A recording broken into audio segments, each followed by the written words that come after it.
Assalamualaikum warahmatullahi wabarakatuh. Salam sejahtera bagi kita semua dan semoga kita selalu dalam keadaan sehat walafiat. Perkenalkan, saya Win Temas Miko Saputra, salah satu dosen tetap di program studi Agroteknologi Strata 1 Fakultas Pertanian Universitas Gadjah Putih dengan bidang keilmuan yang saya tekuni adalah ilmu pertanian atau agroteknologi. Pada kesempatan ini, perkenankan saya untuk memaparkan salah satu mata kuliah wajib prodi yang saya ampuh, yaitu mata kuliah kesuburan dan nutrisi tanah.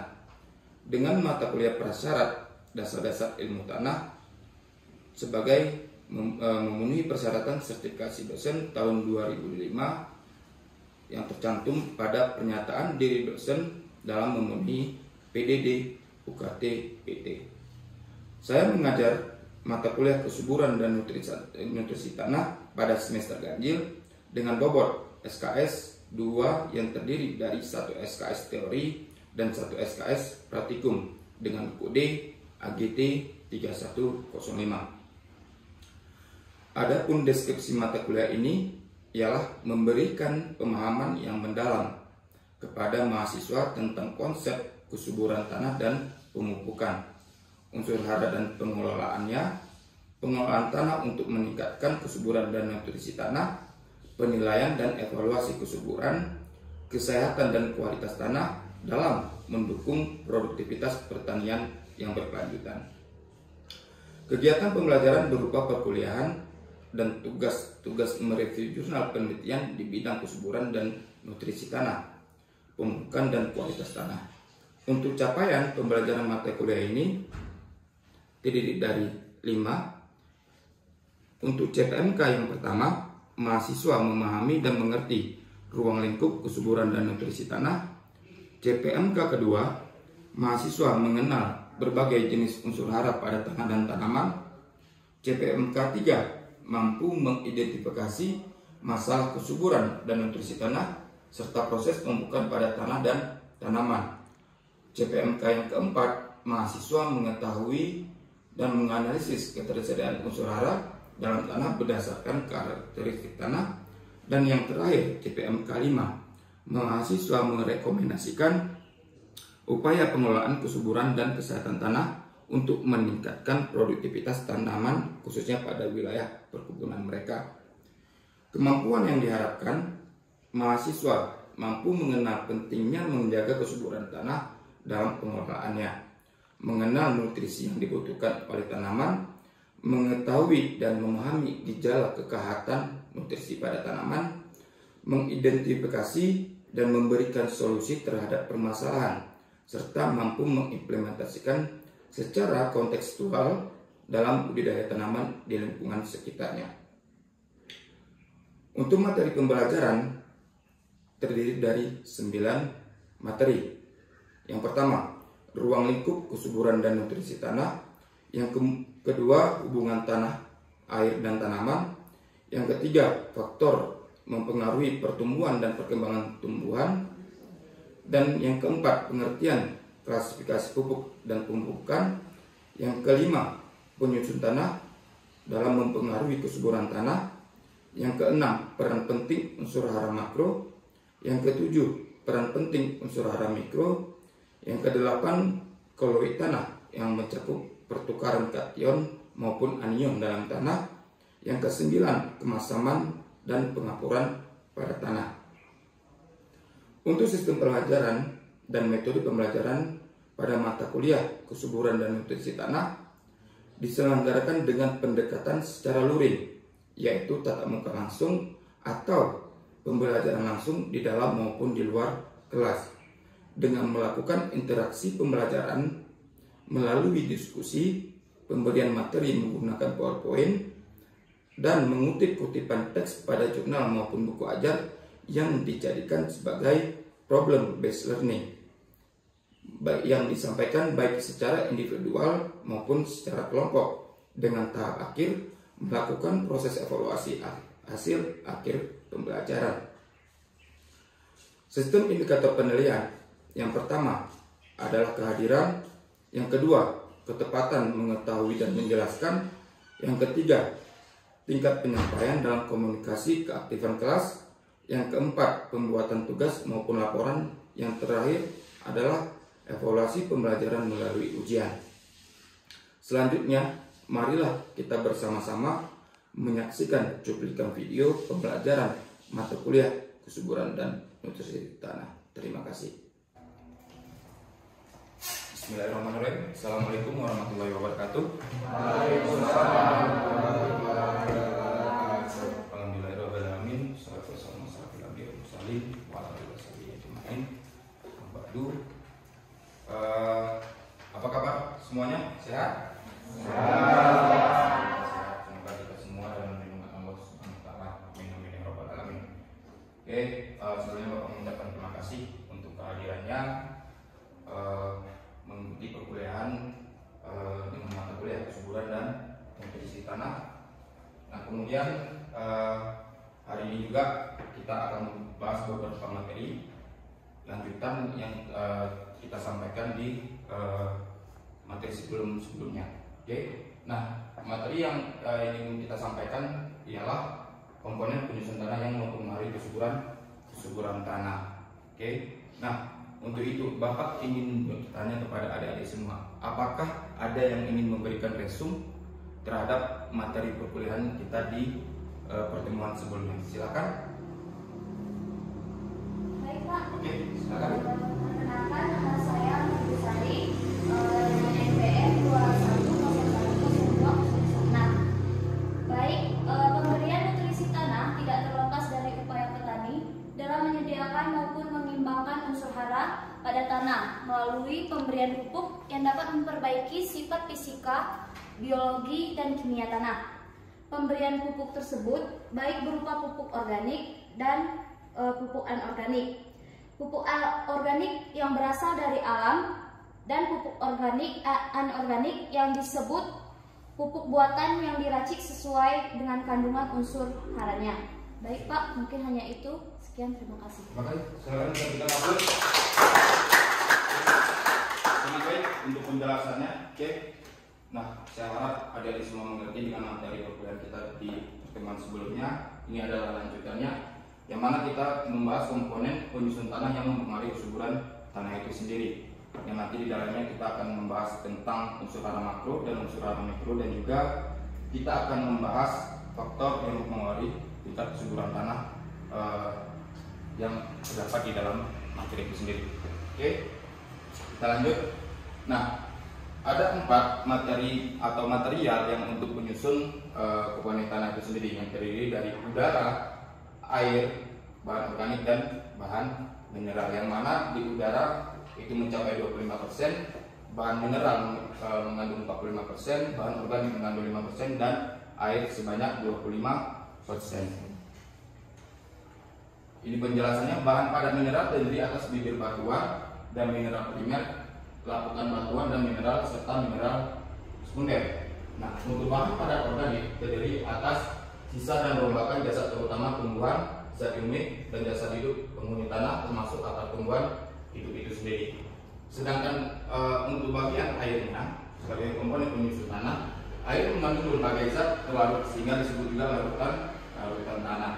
Yang terakhir adalah bahan cairan yang berupa air dan gas secara bersama-sama dan bergantian mengisi pori-pori tanah masing-masing dengan kisaran 20-30%. Dan ini adalah literatur dari Darusman tahun 2006. Nah, sumber hara dalam tanah itu tergolong atas 2, yang mana terdiri terhadap unsur hara makro dan juga unsur hara mikro. Nah, yang itu unsur hara yang dibutuhkan dalam jumlah yang besar itu disebut dengan unsur hara makro, sedangkan yang dibutuhkan dalam jumlah sedikit itu disebut dengan unsur hara mikro. Ada beberapa kasus yang kita temukan bahwa banyak yang tidak sesuai menanggapi bahwa pemberian unsur hara itu harus disesuaikan dengan kandungan dan jumlahnya, terutama sekali ketika kandungan unsur hara makro yang dibutuhkan dalam jumlah banyak akan tetapi diberikan dalam jumlah sedikit, sedangkan sebaliknya ketika unsur hara mikro yang dia cuma membutuhkan sedikit unsur hara tapi diberikan dalam jumlah yang besar. Nah, itu menjadi problema dan juga menjadi studi kasus tertentu. Banyak petani yang tidak mengerti bahwasanya itu memiliki perbedaan prinsip dan memiliki resiko terhadap tanamannya. Kenapa? Ketika unsur hara makro kita berikan dia dalam jumlah sedikit, maka pertumbuhan dan perkembangan pada tanaman tidak terjadi secara normal. Sedangkan untuk unsur hara mikro kita berikan dalam jumlah yang banyak atau yang jumlah yang besar, itu akan berakibat fatal mulai dari kekeringan hingga terjadinya kematian pada tanaman itu sendiri. Nah, kemudian kita mempelajari juga bagaimana pentingnya memahami unsur hara esensial maupun unsur hara non esensial. Unsur hara esensial merupakan unsur utama yang diperlukan tanaman untuk menunjang laju pertumbuhannya. Apabila unsur tersebut tidak tersedia bagi tanaman, maka tanaman akan menunjukkan gejala kekurangannya dan pertumbuhan tanaman akan merana, bahkan tidak dapat menyelesaikan siklus-siklusnya dengan normal. Ketersediaan unsur hara esensial bersifat mutlak karena perannya tidak dapat digantikan oleh unsur hara lain. Oleh sebab itu, tanaman akan menunjukkan gejala yang nyata jika kekurangan unsur hara tersebut. Seperti contoh, unsur N termasuk unsur hara makro, yang mana unsur N ini diperlukan pada tanaman jumlahnya mencapai 1 sampai 4%. Yang mana ketika si tanaman tidak mendapatkan 1 sampai 4% kandungan N itu sendiri, maka akan mengakibatkan pertumbuhan abnormal pada si tanaman. Salah satu contohnya terjadinya klorosis pada daun tanaman itu sendiri. Nah, kemudian walaupun seperti yang kita ketahui bersama, di alam mengandung 78% nitrogen di atmosfer bumi. Akan tetapi ingat adik-adik bahwasanya itu tidak bisa langsung dimanfaatkan oleh tanaman.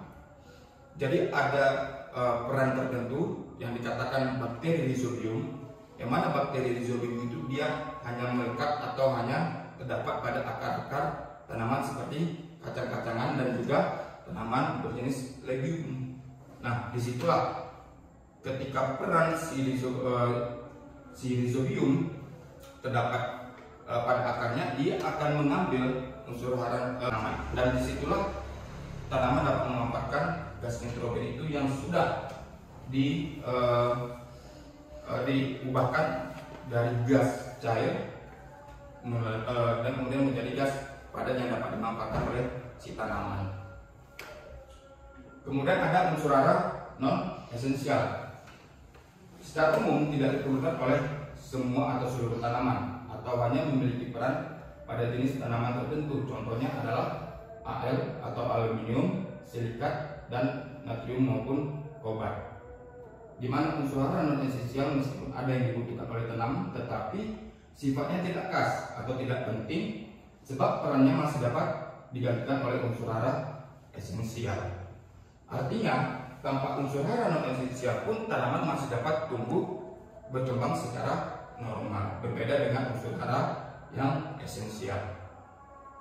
Contoh, unsur natrium memiliki peran dalam membantu pembukaan stomata. Dalam hal ini, unsur Na atau natrium berperan untuk membantu fungsi unsur kalium itu sendiri. Tetapi unsur Na tidak dapat menggantikan peran unsur K.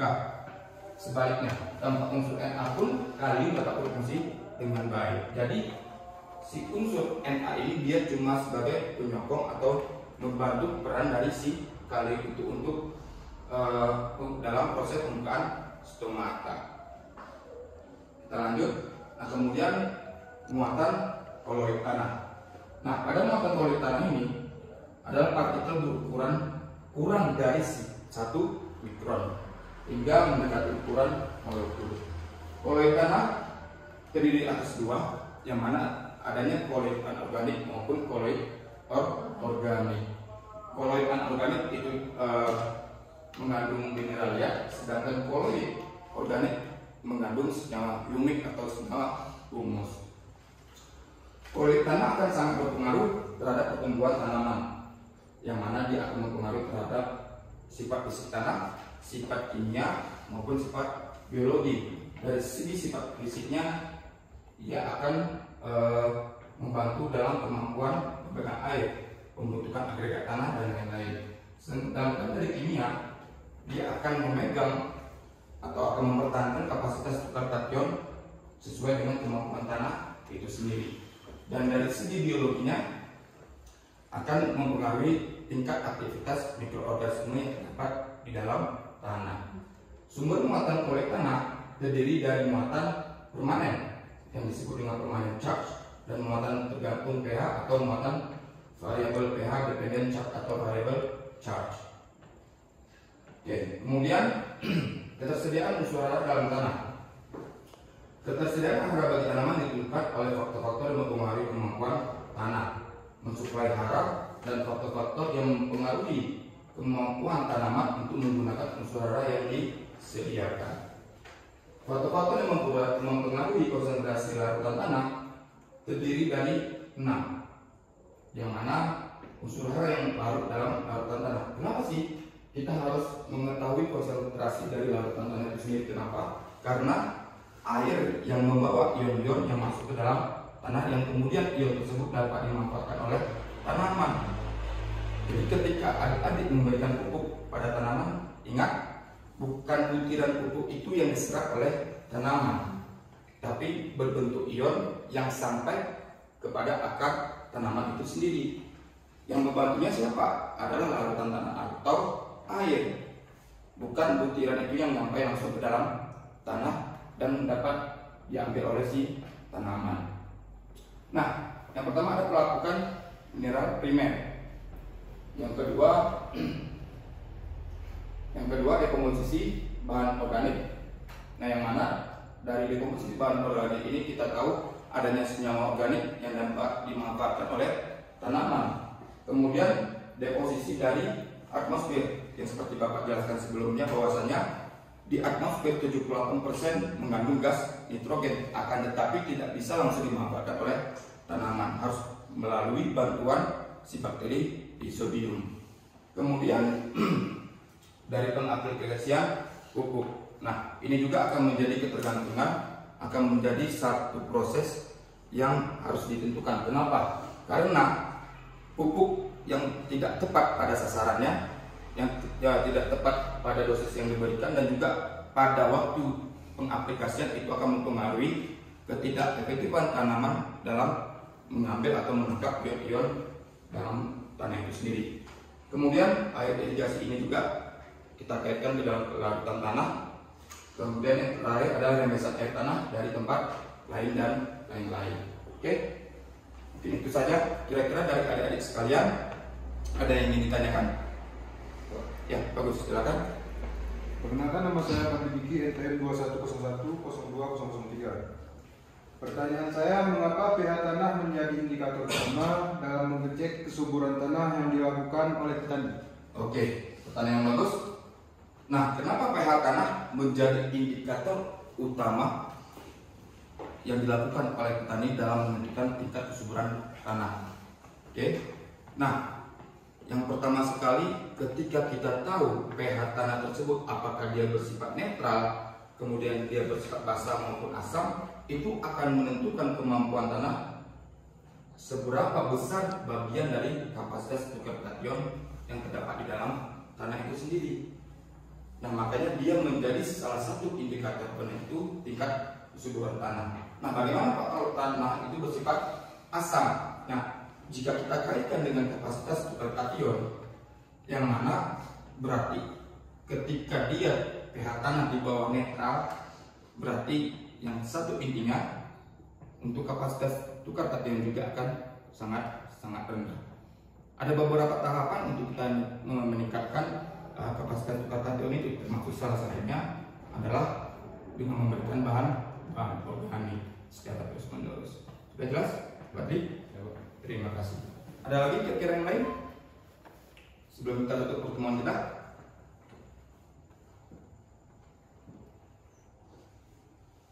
Sudah? Selesai? Oke. Terima kasih untuk pertemuannya hari ini, dan Bapak mengucapkan hati-hati di perjalanan kalau mau pulang, dan selamat melanjutkan aktivitas Bapak. akhiri. Wabillahi taufiq wal hidayah. Wassalamualaikum warahmatullahi wabarakatuh. Waalaikumsalam warahmatullahi wabarakatuh.